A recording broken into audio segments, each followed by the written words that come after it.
तूने कभी सोचा है, इतना काम करने के बाद भी महीने के अंत में पैसा क्यों नहीं बचता? रवि भी यही सोचता था। अच्छी सैलरी थी उसकी, हर साल इंक्रीमेंट भी मिलता था, ऑफिस में रेस्पेक्ट भी था। बाहर से देखो तो सब ठीक लग रहा था, लेकिन अंदर हर महीने वही कहानी। सैलरी आई और कुछ ही दिनों में खत्म।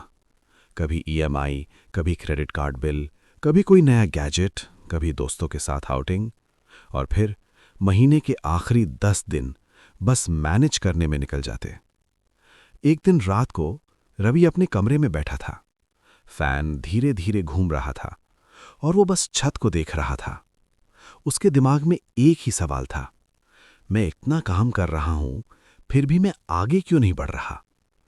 फिर उसे एक बात याद आई जो उसने कहीं पढ़ी थी, रिच डैड पुअर डैड का एक chapter, mind your own business. उसमें एक लाइन थी, अमीर लोग अपने एसेट्स पर फोकस करते हैं और बाकी लोग इनकम पर। और यहीं से उसकी सोच बदलनी शुरू हुई। अब धीरे धीरे समझ गलती कहां हो रही थी। पहली बात, रवि सिर्फ सैलरी पर फोकस कर रहा था। उसे लगता था जितनी ज्यादा सैलरी उतनी ज्यादा सिक्योरिटी, लेकिन असल में वो किसी और का बिजनेस ग्रो कर रहा था। दूसरी बात, वो हर एक्स्ट्रा पैसे को खर्च कर देता था। बोनस आया तो नया फोन, इंक्रीमेंट मिला तो लाइफस्टाइल अपग्रेड, मतलब इनकम बढ़ी तो खर्च भी बढ़ गया। तीसरी बात, वो एसेट्स और लायबिलिटीज का फर्क ही नहीं समझता था। उसे लगता था car equals to asset, expensive clothes equals to asset, latest gadgets equals to asset. लेकिन असल में ये सब उसकी जेब से पैसा निकाल रहे थे। चौथी बात, उसके पास अपना कुछ भी नहीं था। ना कोई साइड इनकम, ना कोई इन्वेस्टमेंट, ना कोई सिस्टम जो उसके बिना भी पैसा बनाए। अब सोच, अगर तू भी ऐसा कर रहा है तो एक सिंपल सवाल, क्या तू अपने लिए काम कर रहा है या किसी और के लिए? अगर यहां तक समझ आ रहा है तो वीडियो को लाइक कर दे, क्योंकि आगे जो आएगा वो और ज्यादा इंपॉर्टेंट है। अब धीरे धीरे समझ क्या करना चाहिए। स्टेप 1, अपना जॉब छोड़ना नहीं है। गलती यही होती है, लोग सोचते हैं मुझे अपना बिजनेस शुरू करना है, लेकिन पहले बेस बनाना जरूरी है। डे जॉब रख, लेकिन साथ में अपना कुछ बनाना शुरू कर। स्टेप 2, एसेट्स बनाना शुरू कर। सिंपल वर्ड्स में ऐसी चीज जो तेरे लिए पैसा बनाए, जैसे stocks, real estate, small business, digital products, कुछ भी। बस कंडीशन एक है, तू सो रहा हो फिर भी वो पैसे बना सके। स्टेप 3, एक्सपेंसेस कंट्रोल कर। ये सबसे बोरिंग स्टेप है, लेकिन सबसे पावरफुल भी। हर बार जब तू कुछ खरीदने जाए, अपने आप से पूछ, ये मुझे पैसा देगा या पैसा लेगा? बस इतना सा फिल्टर लगा और तेरी आधी प्रॉब्लम्स खत्म। स्टेप 4, इनकम का एक हिस्सा फिक्स कर, जैसे हर महीने मान ले 10%, वो सीधे एसेट में जाएगा। ना सोचना, ना डीले करना, बस ऑटोमेटिकली।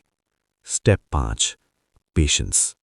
सबसे टफ पार्ट यही है, क्योंकि रिजल्ट तुरंत नहीं आता, लेकिन यही गेम है। अब एक सिंपल कैलकुलेशन समझ। मान ले रवि हर महीने 5,000 इन्वेस्ट करता, एवरेज रिटर्न मान ले 10%। अगर वो ये 20 साल तक करता तो अमाउंट बनेगा लगभग 50 लाख के आसपास। अब सोच, वही 5,000 अगर उसने हर महीने खर्च कर दिए तो 0, बस टेम्पररी खुशी। और यही फर्क है रिच माइंडसेट और नॉर्मल माइंडसेट में। एक फ्यूचर बनाता है, दूसरा प्रेजेंट में ही सब उड़ा देता है।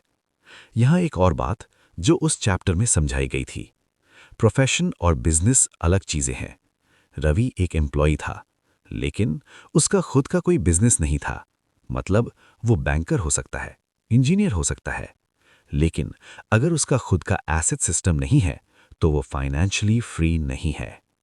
धीरे धीरे रवि ने चेंज करना शुरू किया। उसने जॉब नहीं छोड़ी, बस हर महीने थोड़ा थोड़ा इन्वेस्ट करना शुरू किया। पहले स्टॉक्स, फिर एक छोटा सा डिजिटल प्रोडक्ट, फिर एक साइड इनकम। शुरुआत में कुछ खास नहीं हुआ, लेकिन 1 साल बाद उसकी साइड इनकम उसके फोन बिल को कवर करने लगी। 2 साल बाद उसकी ईएमआई, और 3 साल बाद उसकी हाफ सैलरी। अब फर्क समझ। पहले वो जॉब के बिना कुछ नहीं था, अब उसके पास ऑप्शंस थे। और सबसे इंटरेस्टिंग बात, उसने लग्जरी चीजें बाद में खरीदी। पहले एसेट्स बनाए, फिर एसेट्स ने उसके लिए लग्जरी खरीदी। Finance book chapter by chapter के लिए इस चैनल को सब्सक्राइब करें। अब अंत में बस एक बात याद रख, सैलरी जरूरी है, लेकिन वो अल्टीमेट सोल्यूशन नहीं है। अगर तू सिर्फ इनकम पर फोकस करेगा तो तू हमेशा बिजी रहेगा, लेकिन अगर तू एसेट्स बनाना शुरू करेगा तो एक दिन पैसा तेरे लिए काम करेगा, और उस दिन तू समझेगा असल गेम क्या था।